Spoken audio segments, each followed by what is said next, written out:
नमस्कार। आज हम एक बहुत ही दिलचस्प विषय पर बात करने वाले हैं। प्राचीन भारतीय दर्शन के दो सूत्र, वैशेषिक सूत्र 1.1.16 और 1.1.17। जी बिल्कुल, हमारे पास इनकी व्याख्या है और हम देखेंगे कि ये सूत्र गुण और कर्म को कैसे समझाते हैं। हाँ, और सबसे रोमांचक बात ये होगी कि क्या ये हजारों साल पुराने विचार आज के विज्ञान से भी कोई मेल खाते हैं? यही देखने की कोशिश करेंगे। चलिए शुरू करते हैं। तो पहला सूत्र 1.1.16 ये गुण के बारे में है।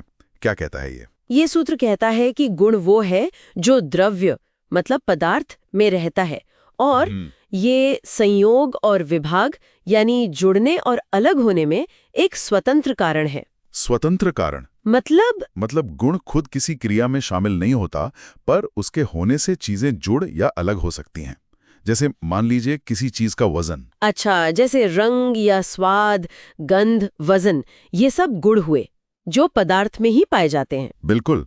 सूत्र ये भी साफ करता है कि गुण द्रव्य पर ही आश्रित है, बिना पदार्थ के गुण नहीं हो सकता। ये तो कुछ वैसे ही बात हुई जैसे हम आज कहते हैं इनहेरेंट प्रॉपर्टीज, मतलब पदार्थ के अपने अंदरूनी गुणधर्म। हाँ, काफी हद तक ये पदार्थ की वो स्थिर विशेषताएं हैं। ठीक है, अब आते हैं अगले सूत्र पर 1.1.17। ये कर्म यानी क्रिया को समझाता है। जी, ये सूत्र कहता है कि कर्म भी एक ही द्रव्य में रहता है, लेकिन इसमें खुद कोई गुण नहीं होता। कोई गुण नहीं। अच्छा। हाँ। और ये भी संयोग और विभाग का एक स्वतंत्र कारण है, तो इसे हम गति या क्रियाशीलता समझ सकते हैं। वैशेषिक दर्शन में शायद 5 तरह के कर्म बताए गए हैं। हाँ, 5 हैं।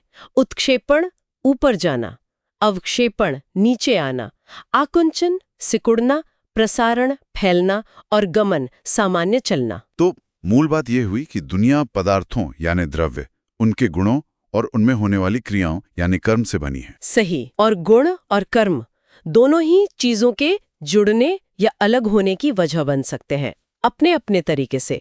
एक स्थिर है, दूसरा गतिशील। ये अपने आप में एक पूरा तात्विक ढांचा है वास्तविकता को समझने का। बिल्कुल। और अब मजेदार हिस्सा शुरू होता है, जब हम इसे आज के विज्ञान से जोड़कर देखते हैं। हाँ, जैसे क्लासिकल मैकेनिक्स में देखें, क्या हम कह सकते हैं कि द्रव्य बराबर पदार्थ, गुण बराबर उसके भौतिक गुण जैसे मास या चार्ज, और कर्म बराबर बल या गति? ये एक दिलचस्प तुलना है। न्यूटन का नियम F बराबर ma याद है? हाँ बिल्कुल, force equals mass into acceleration. तो यहाँ देखिए, मास m द्रव्यमान एक तरह का गुण है जो पदार्थ द्रव्य में निहित है, और फोर्स F बल जो एक्सेलरेशन a गति में परिवर्तन यानी कर्म का एक रूप है, वो चीजों को पास लाता है या दूर करता है, संयोग या विभाग। अच्छा, और वो स्वतंत्र कारण वाली बात? वो भी कुछ हद तक दिखती है। जैसे गुरुत्वाकर्षण को लें, दो चीजों का द्रव्यमान गुण ही उनके बीच खिंचाव का कारण बनता है, किसी बाहरी चीज की जरूरत नहीं। हाँ, ये तो सही है। लेकिन क्या ये तुलना एकदम सीधी है? अक्सर विज्ञान में बल बाहरी होता है, पर वैशेषिक का कर्म तो द्रव्य में ही माना गया है। ये एक बहुत महत्वपूर्ण बिंदु है। तुलनाएं हमेशा पूरी तरह सटीक नहीं होती।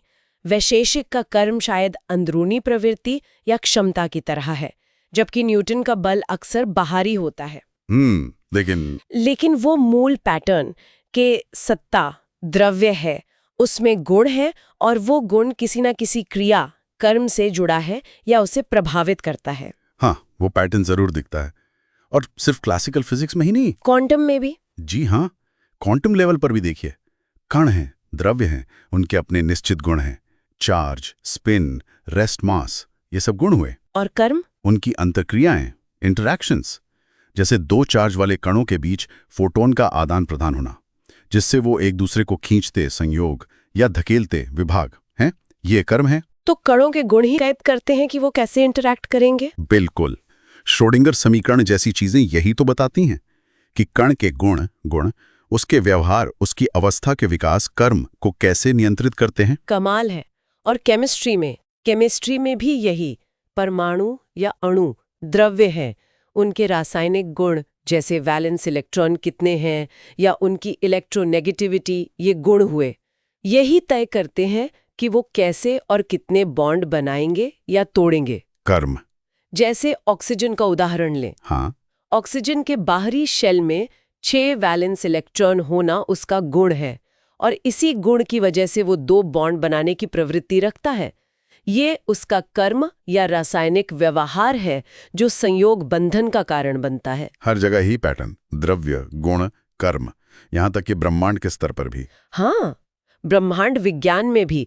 सोचिए, ब्रह्मांड में पदार्थ और ऊर्जा, ये द्रव्य, उसका घनत्व, उसका दबाव, ये गुण, और इनके कारण स्पेस का फैलना या सिकुड़ना, गुरुत्वाकर्षण का प्रभाव, ये कर्म। आइंस्टीन के फील्ड इक्वेशंस, वो भी इसी से जुड़ते हैं। बिल्कुल, वो समीकरण G mu new equals 8πg T mu new मूल रूप से यही दिखाते हैं कि कैसे पदार्थ और ऊर्जा के गुण, जिसे T म्यू न्यू कहते हैं, स्पेस टाइम की ज्योमेट्री और उसके बदलाव क्रम को निर्धारित करते हैं। तो मतलब न्यूटन से लेकर आइंस्टीन तक, छोटे कणों से लेकर पूरे ब्रह्मांड तक, ये जो मूल ढांचा है, सत्ताएं हैं, उनमें गुण हैं और वो गुण क्रियाओं को संचालित करते हैं, ये हर जगह दिख रहा है। हाँ, ये सचमुच आश्चर्यजनक है कि वैशेषिक दर्शन की ये हजारों साल पुरानी अंतर्दृष्टि गुण और कर्म की आज के विज्ञान के इतने अलग अलग क्षेत्रों में किसी न किसी रूप में झलकती है। तो इसका क्या मतलब निकालें?